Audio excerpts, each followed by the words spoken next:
peaceful workplace, a non-hostile work environment, are those rights being violated by the WNBA? And at the very least, there's a portion of this that says maybe WNBA leadership should at least have to go sit in front of some people and answer some very uncomfortable questions. Lord knows I would love to see that. Because Kathy Engelbert and Adam Silver, it seems to be nothing to see here, please. Caitlin Clark has become the biggest phenomenon in women's basketball since the sport began. But behind the league's record-breaking profits lies a disturbing question. Is the WNBA violating federal civil rights laws by failing to protect its most valuable player? Viewers are watching Clark take hard hits, suffer repeated injuries, and be targeted in ways that would never be allowed in the NBA. Yet league leadership continues to act like nothing's happening. The silence from the commissioner Kathy Engelbert and NBA head Adam Silver speaks louder than any press release, and it raises a much darker concern: whether this silence is part of a pattern that violates workplace protection laws. Like, subscribe, and comment. Should league leadership be dragged in front of Congress and forced to answer for what's happening to Caitlin Clark? Because Kathy Engelbert and Adam Silver, it seems to be nothing to see here. Please move along. Now, I've seen a lot of fans just come out and say, hey, they're assaulting her, it's battery, yada, yada, yada. And the WNBA has turned a blind eye to this treatment. So let's check this out right here. This is by Sean McLean. Now, it talks about the fact that Caitlin Clark has basically done for the WNBA what Michael Jordan did for the NBA, right? The Wall Street Journal didn't pull punches in its recent analysis. The paper examined whether the WNBA has created a hostile workplace, and the conclusions weren't subtle. The report questioned whether basic rights are being ignored inside the league, specifically the legal right to work in a non-threatening, safe environment. It warned that this wasn't about bad officiating or player aggression. It's about whether the leadership has allowed a pattern of mistreatment to continue unchecked. Instead of protecting its transformative star, the league's leadership ignores the relentless targeting of Miss Clark, treating its greatest asset as if she were a PR headache. That approach could turn into legal liability for the WNBA. Okay, well, get this. Get this. We're watching this play out. Caitlin Clark's been hurt. The Journal's piece reached across political lines and pointed out that repeated physical targeting, no disciplinary action, and leadership silence might not be incompetence. It might be liability. The bigger story isn't just what's happening to Clark, it's how the league is allowing it to happen without consequence. The next section digs into how this situation compares to workplace abuse, and why the WNBA may be exposed to major legal fallout. We're watching in front of our very eyes how differently these teams are treating the Indiana Fever without Caitlin Clark on the court. I mean, let's just be real. It's been much different. The level of physicality has very obviously ratcheted down. It's been tame. Downright tame. We want to talk about Caitlin Clark's performance. What would her performances be like if it was just basketball? Caitlin Clark has taken multiple hard fouls, late hits, and uncalled contact that go far beyond normal physical play.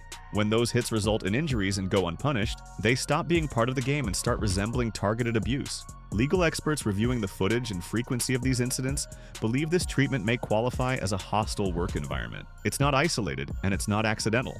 The same pattern shows up week after week. Players go after Clark more aggressively than anyone else, and referees look the other way. What should be flagged as dangerous becomes routine when a workplace allows one employee to be repeatedly harmed while doing their job, and leadership responds with silence. Everybody's bragging about this 5-game winning streak. It is great. But Caitlin Clark doesn't get to play under these circumstances, where these girls are just going out there and playing basketball. That doesn't get to happen for her. It goes on to talk about what she's done to viewership, league subscriptions, 366%. That's not poor management. That's negligence.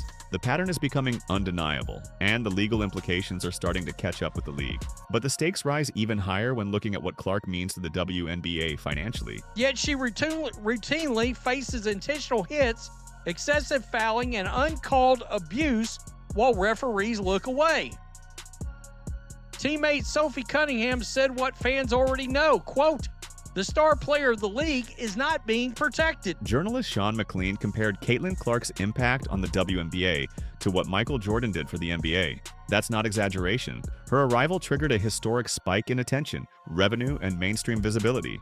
But instead of protecting this generational star, league officials treat her like a distraction. In McLean's breakdown, the league appears more worried about avoiding backlash from veteran players than about keeping its biggest draw safe. Interesting, because you do realize if they call in leadership to ask questions of, they're going to call in some players too.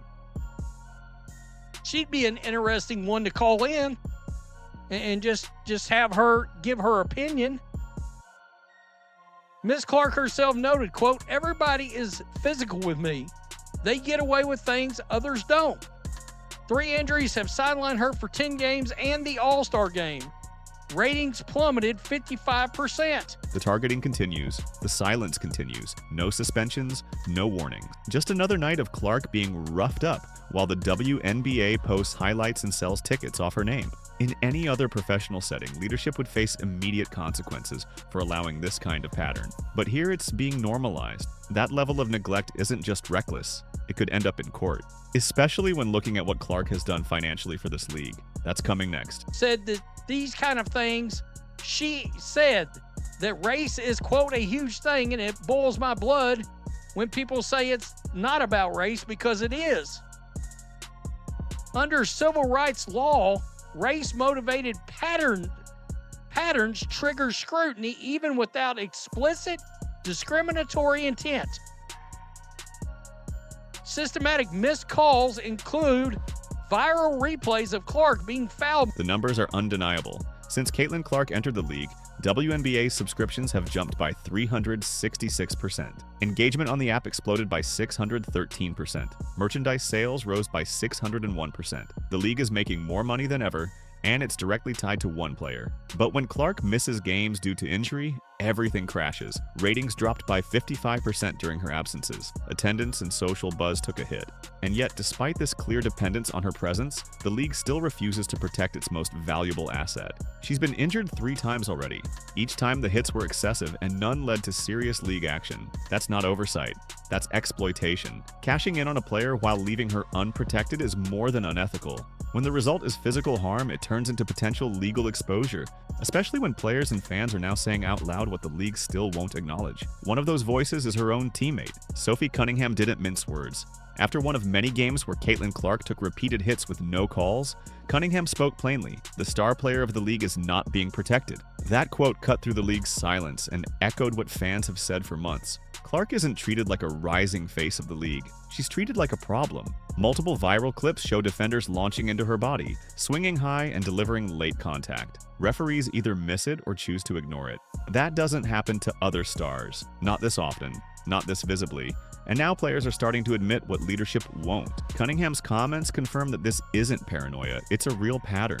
And when players begin to publicly acknowledge unequal treatment, it strengthens the case that Clark is being singled out. That's where civil rights laws start to come into play. Because this isn't just about physical play, it's about protected rights and legal standards. Legal experts are pointing to 2 key cases that raise red flags for the WNBA. Harris versus Forklift Systems, 1993, and Texas Department of Community Affairs versus Burdine, 1981. Both cases help define what qualifies as a hostile work environment under U.S. civil rights law.